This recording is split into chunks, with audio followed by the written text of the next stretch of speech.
From humble beginnings, the story of Elizabeth's first hospital.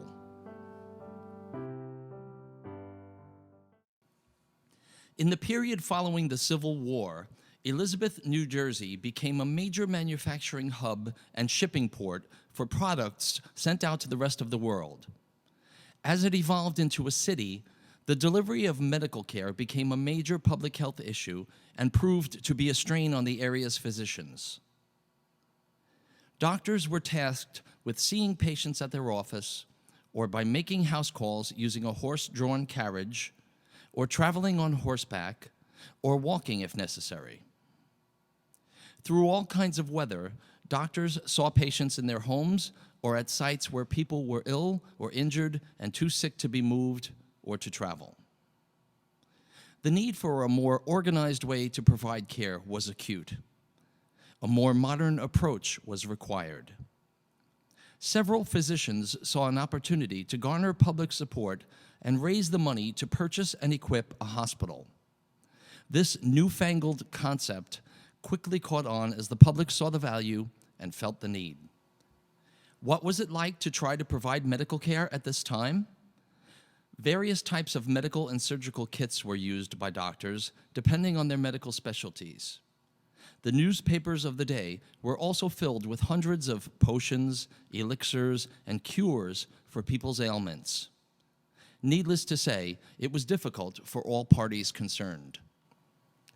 As the population expanded, another place was needed where patients could receive medical care outside the home.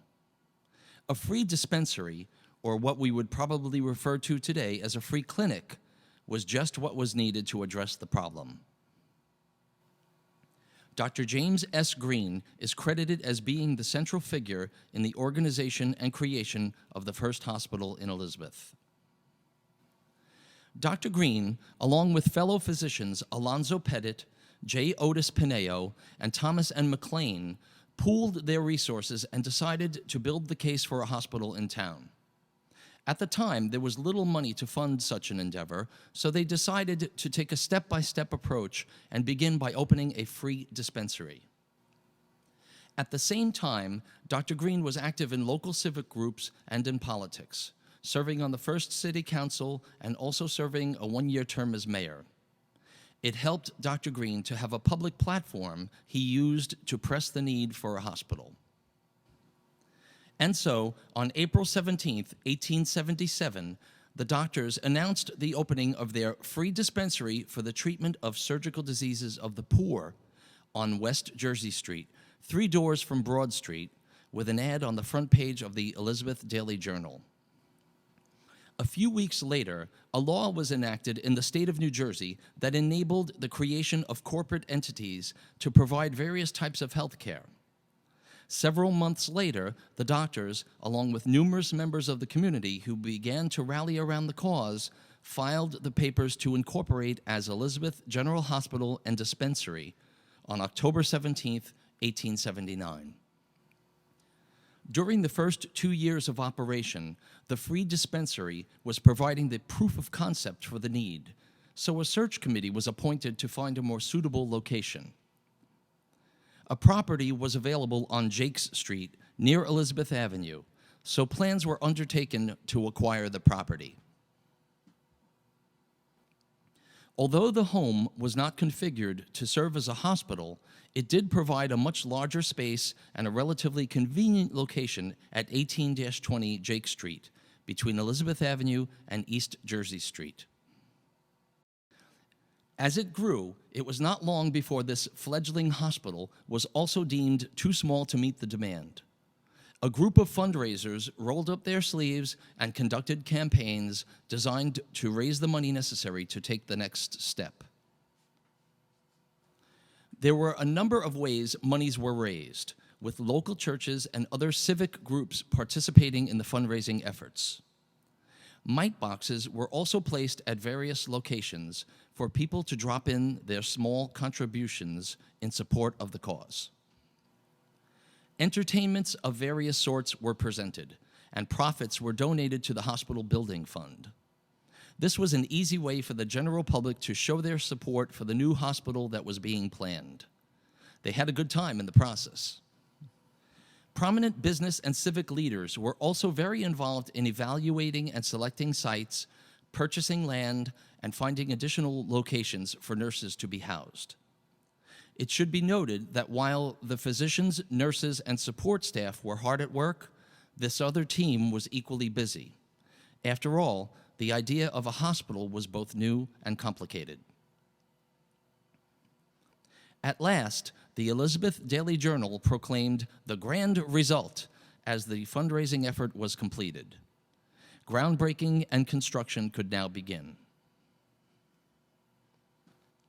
Through all of the difficulties and the rough times, the people of Elizabeth rallied behind their doctors and their quest to create one of the first modern hospitals in America. The time had finally arrived, and the new Elizabeth General Hospital and Dispensary was opened on April 26, 1894.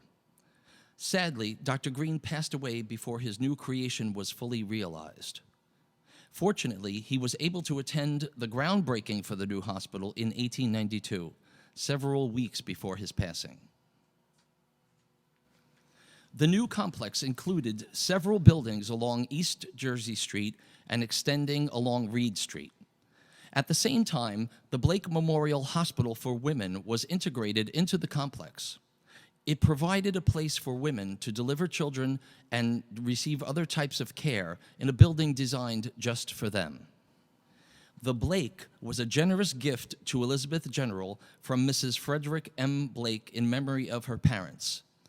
One of our rarest items is a silver spoon sold as a gift to commemorate the birth of a child and possibly later to feed a baby.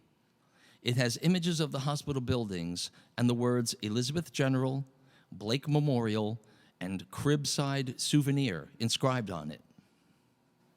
Some early annual reports contain images that provide a look inside the Blake Memorial and what state-of-the-art medical care looked like prior to 1900.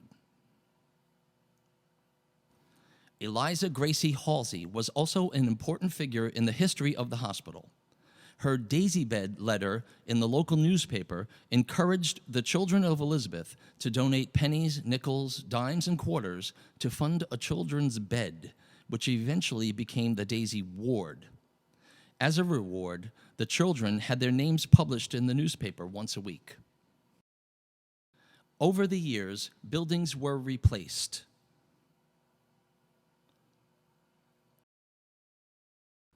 The campus was expanded.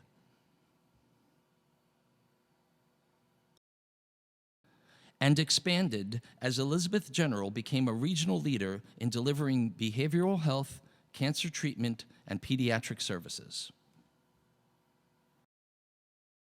And grew again with Elizabeth General's acquisition of the assets and assuming the operation of the Alexian Brothers Hospital facility. Then, in the year 2000, for the sake of the community and the continuance of quality healthcare services in the region, Elizabeth General Medical Center and St. Elizabeth Hospital consolidated to form Trinitas Hospital, now known as Trinitas Regional Medical Center.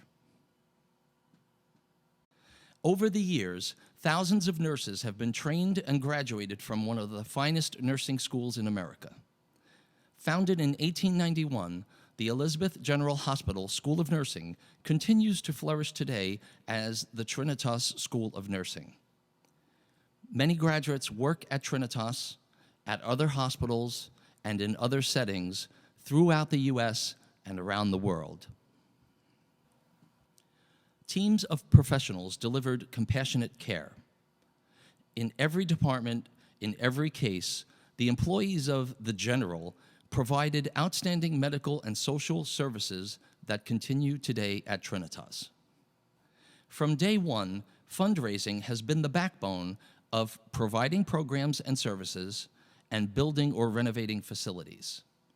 Community involvement and participation is essential to the success of most fundraising campaigns, and we appreciate the support of all of the people who have given their time and talent to help us, to help others, over the years.